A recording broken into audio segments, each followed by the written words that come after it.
We are all gathered here today to ask a very important question. Doctor Who? Doctor Who? Hello everybody, I'm Zen Who, and welcome to Zen Who, a show where I take a look at the various different serials of Doctor Who. Now, for those of you who aren't intimately familiar with Doctor Who, let's take a look at what this show actually is. Doctor Who is a British science fiction television series that aired back in the 1960s. The basic premise of Doctor Who is that the main character of the show, titled The Doctor, is an alien that travels through time and space inside a craft called the TARDIS, which means time and relative dimension in space. The premise is very, very easy to grasp. A time-traveling character who goes through various different time periods, various different places, anywhere in time and space that he wants to go, and he helps people, hence the title The Doctor. This is an easily communicated idea, and with such a simple premise, they're able to do so much. Again, you can go anywhere in space and time. As long as you have a budget for a set, you can go there, and I think that's the brilliance of the show and why it stuck around for this long. What brought me to Doctor Who was simply that at the time, there really was nothing else like it on television. You had Knight Rider and the A-Team and stuff like that. All of it was about as deep as an inverted teaspoon. And, even sci-fi back then wasn't all that much better. You had Battlestar Galactica and reruns of Buck Rogers, but and this was all before The Next Generation was around. So for Trek, all you had was original series reruns, which they felt far away and not always relevant. So Doctor Who filled a role that no one else had stepped to in America. It had stakes and continuity, and sometimes even main characters died. It was engaging, and it reached me on the kid level while still being relatively smart. So I first got into classic Doctor Who when I was about 14 or 15, I think. The local PBS station here in Salt Lake would, every Saturday night, would air an assortment of, British comedies and finish off the evening's broadcast with a Doctor Who serial. So it was like, you'd watch Blackadder and Red Dwarf and then Doctor Who. And I first got into it. I had seen it here and there because they'd been, as I was growing up, they'd been moving it around. I mean, sometimes they would do the half-hour version, each half-hour episode, like around 4 or 5 in the afternoon, or go from there. And as it went on, I'd seen it here and there, but never really watched it. And then one day, for a while after the Saturday night showing, they would actually show it again Sunday morning around 11 o'clock.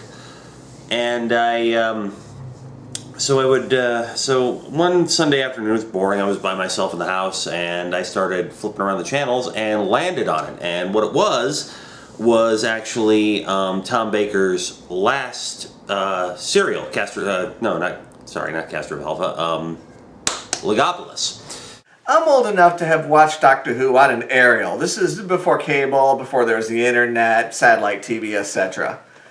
I live in Kalamazoo, which is about halfway between Detroit and Chicago, and I watched Doctor Who on Channel 9, which was out of Chicago. Came in an aerial, the signal was fuzzy, it was quite a bit far away, but I was a kid and I loved watching it, and I would watch it through all the fuzziness. This is also where I saw my first horror host, The Son of Svengoolie, which also came out of Chicago, not on the same channel though.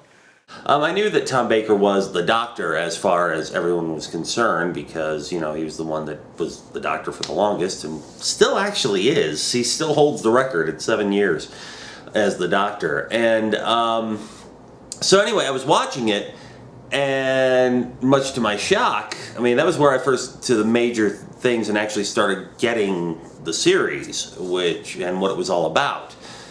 And and that was also part of a trilogy of stories which involved the Master as well. So that was where I got the Doctor and I got the Master, and this was where Tegan was introduced, and Adric and Nyssa were already with the Doctor at the time.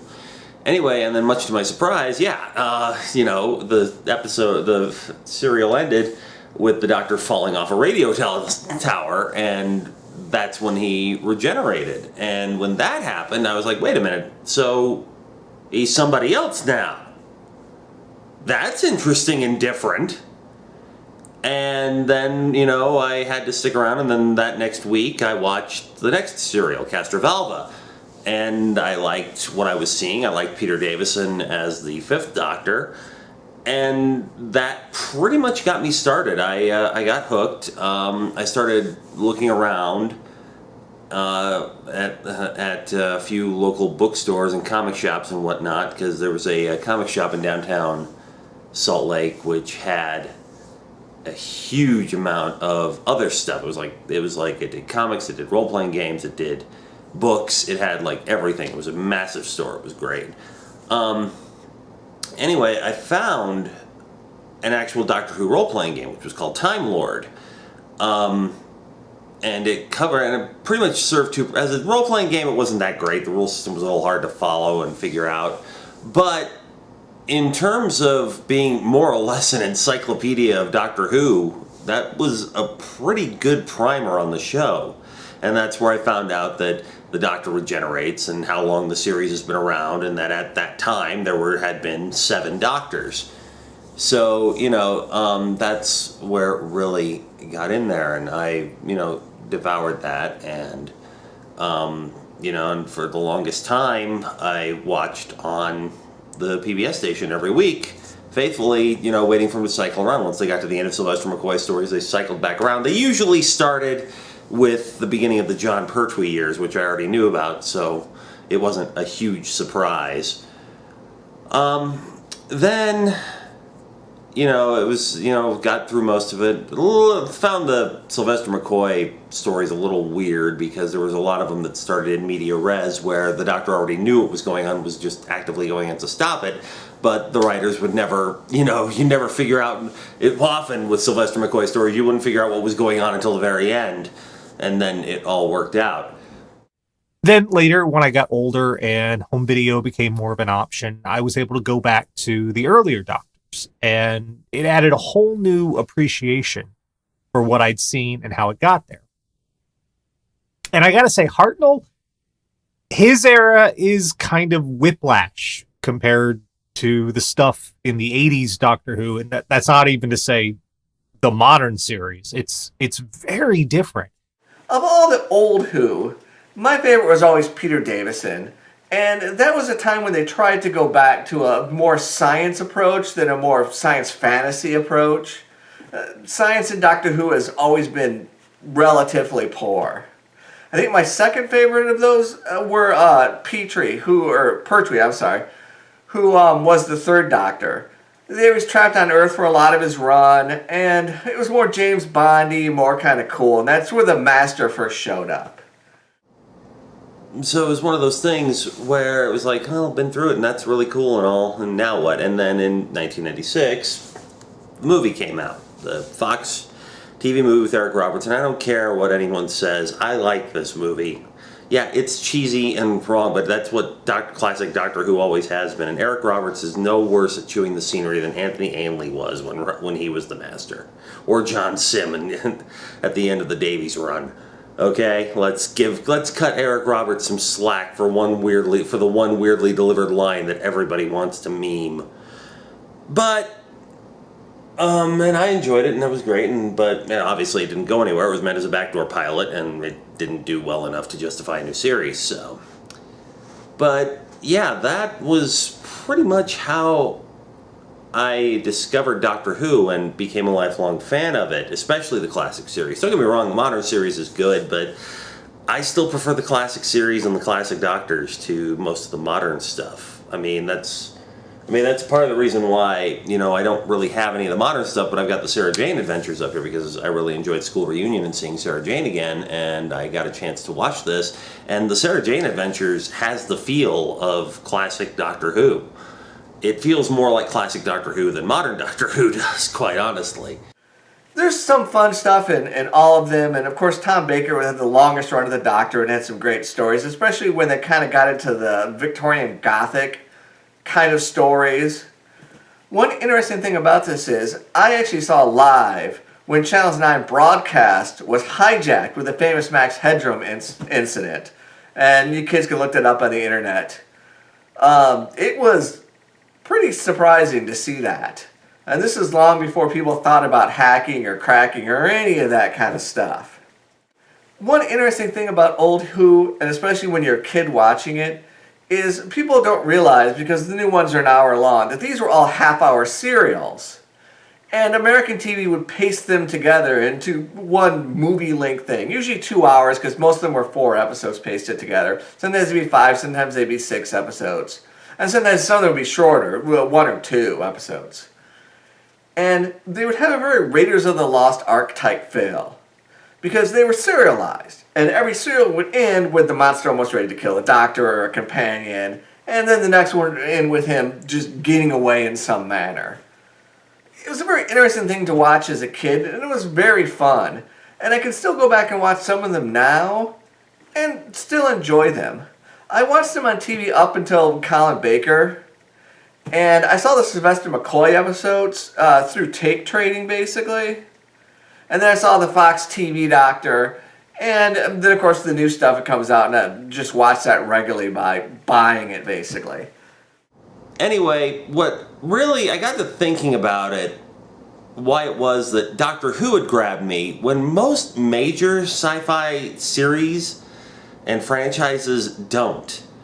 And I realized what it was that for most American sci-fi series, there's always this aspect of authoritarianism in it. It's always either some sort of military organization or some secret government conspiracy or what have you. There's always an element of authoritarianism. I mean, you have Star Trek, which has the Federation. You have Star Wars, which, let's face it, it's still, even though the Rebel Alliances are the good guys, they're still structured as a military unit.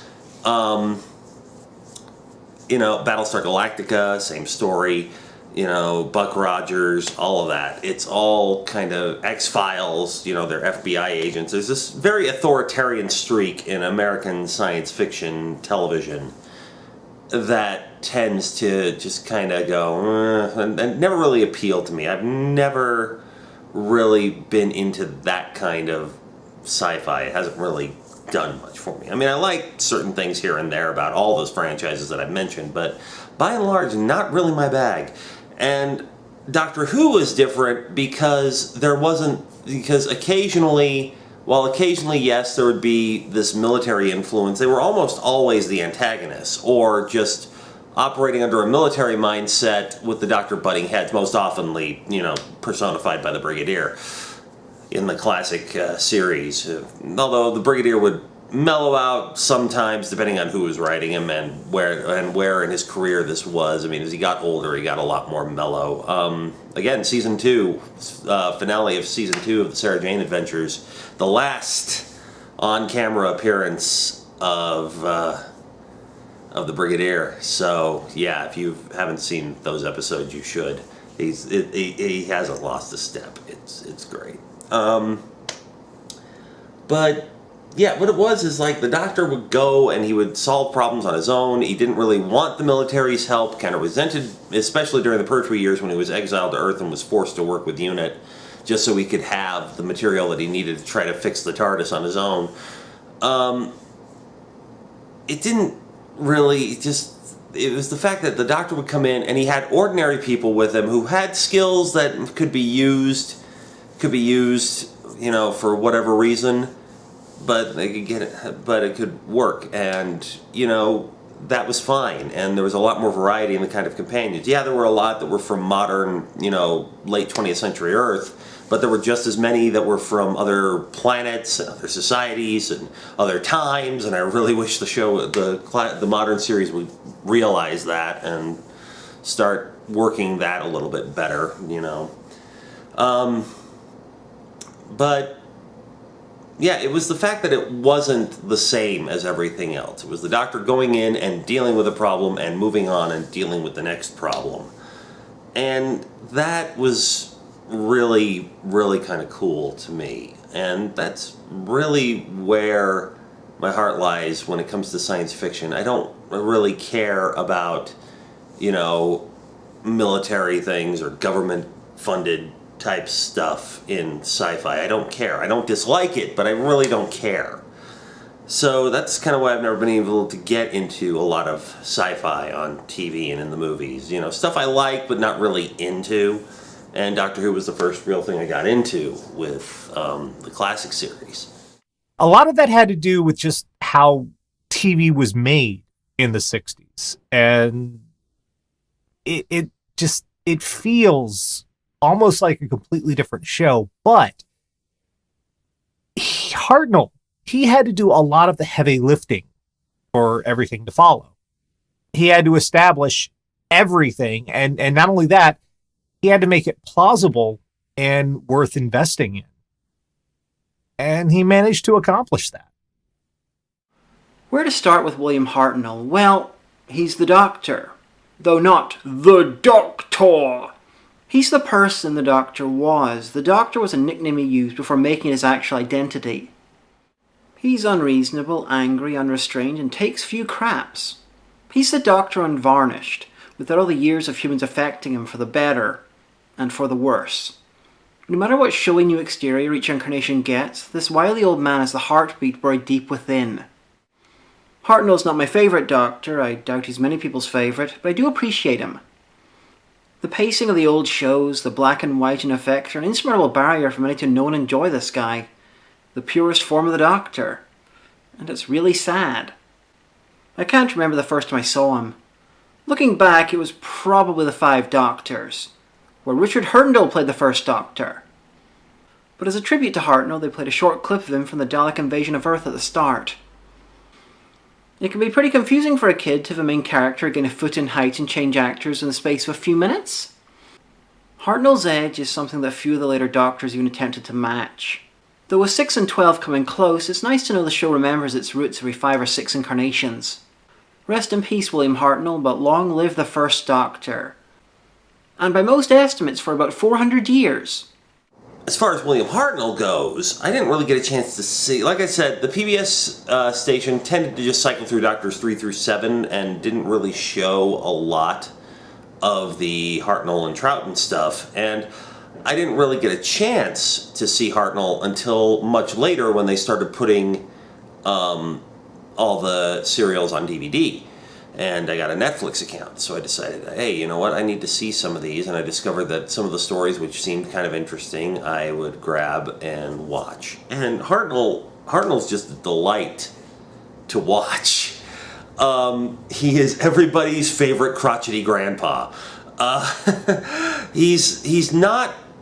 the series was not afraid, especially during the Hartnell era, to have the Doctor being challenged by his companions, most notably by Ian Chesterton. Chesterton would often just butt heads with the Doctor constantly over what was supposed to be happening, and while Chesterton never got anywhere, Barbara usually did. Barbara usually did. Or it was a combination of Barbara and Susan. And the Doctor, was under Hartnell's Doctor was very much an alien, and it just seemed like he didn't seem to get it, but it was just like he would go and travel somewhere. And there were a lot more historical stories back then because Doctor Who was originally designed to be a kids program to teach kids history, but right off the second serial was where the Daleks were introduced. So that plan kind of went right out the window. But it was intended for kids, so it was a little bit different. And for kids in the early 1960s, that was probably your best thing, is your favorite crotchety grandpa. I mean, Hartnell's Doctor was edgy, was kind of, edgy and prickly and whatnot, especially to new companions, but he would warm up over time and become, the grandfatherly character to it. It took no nonsense, but once he decided he liked you, that was always fun. And the Doctor, just anytime the Doctor would encounter just people he didn't like in his first incarnation, played by William Hartnell, it would just be like he would just tell them off, and it was fantastic to watch. As a matter of fact, a former girlfriend of mine had never seen Doctor Who ever, and she had seen me at we worked at the same place at the time, and I had a little portable DVD player, and I was trying to get through season 2 or season 3 of the current series, because I had fallen out. I'd started watching it. Then when it came back, I started watching the first season of the Davies run, but I had dropped out of time because I went to I had moved a couple of times and I just couldn't afford to have cable anymore, so I never got caught up. And then when I got the Netflix account, things were out on DVD and I was able to get caught up that way. Anyway, she saw me watching it and she was intrigued, and so we kind of binged all of season 1 of Modern Who, and she liked it. And I said, well, now I'm not going to let you go forward until you watch at least one story with all of the classic Doctors. And much to my surprise, she loved William Hartnell. She thought William Hartnell became her favorite classic Doctor, and that was really cool. So yeah, even for people who've never seen classic Who, they go back and watch some of those, and I think you'll find that the older Doctors are just as intriguing and just as fun as any of the current ones. So yeah, that's my Doctor Who story. That is my thing with the Doctor. I loved it when I was a kid. I still kind of love it now. And I still watch the new stuff. I have great love for the old stuff just because it was so much fun, and it tried to stay a little bit away. What the new stuff has a bit of a problem with is that the value that love conquers all. Anyway, that's basically my experience with Doctor Who. While the show was cancelled for a brief period of time, it eventually was brought back with a modern reimagining of the show, with different actors playing the Doctors and much better effect work. This is the show that I am familiar with. The modern era of the show is what I grew up with, is what I know, because this era has stuck with a lot of people. It has actually gotten much more popular in America since the modern era began, simply because it's more readily available.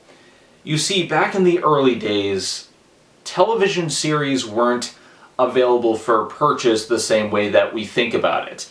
In the 60s, there was just television. They didn't have the modern television market where you can go out to the store and buy your favorite TV show. It just was unheard of because people didn't think that there was going to be that much inherent value in archival shows, archival footage, or just re-watching these shows. And so, for the most part, a lot of the original serials were never viewed by a lot of people in this generation, simply because it was very hard to get a hold of. That is, until 2012, when the BBC brought us The Beginning, a collection of the first few serials of William Hartnell's run as the Doctor. William Hartnell is the very first Doctor and the first person to really step into that role. And so I feel this is a very good place to start Zen Who. Start at the beginning, because this is the first Doctor, this is the first person to step into the shoes, and this is where the show began. William Hartnell is very fondly remembered by many of the cast and crew, many of the people who are involved with the production, and I think it's only fitting that we start here, that we start at the very beginning. While it's very tempting to start at other points in the timeline, I want to go back and see what this is all about, how it began, and how it gained this cult following. Now, this is going to be a little bit harder than some of the other shows that I've covered, since not everything of William Hartnell's run remains. While the initial serials of the William Hartnell era still survive to this day, many of the other preceding serials do not. There was a major problem back in the day of storing archival footage of shows. Several shows were taped over, there was a huge fire in the studio, and due to a lot of different factors, there are many missing serials of Doctor Who. Not everything is available.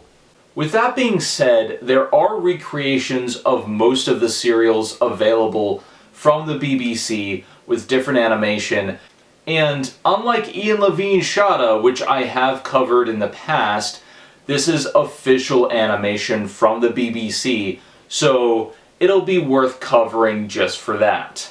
So there are some things that we're going to have a different look on than these initial serials. Some of them are going to be very different, some of them are going to have a different feel. But that's all part of the process of looking back at these things, because again, this is a show from the 60s, and it's interesting just taking a look back and seeing where this stuff began. Today we're taking a look way back in time to the very first serial of Doctor Who. While the serial has various different names associated with it, such as the Cavemen, it is most commonly referred to as Unearthly Child, which refers to the pilot episode of the serial. What is this all about? Well, let's dive into Doctor Who, Unearthly Child, and find out.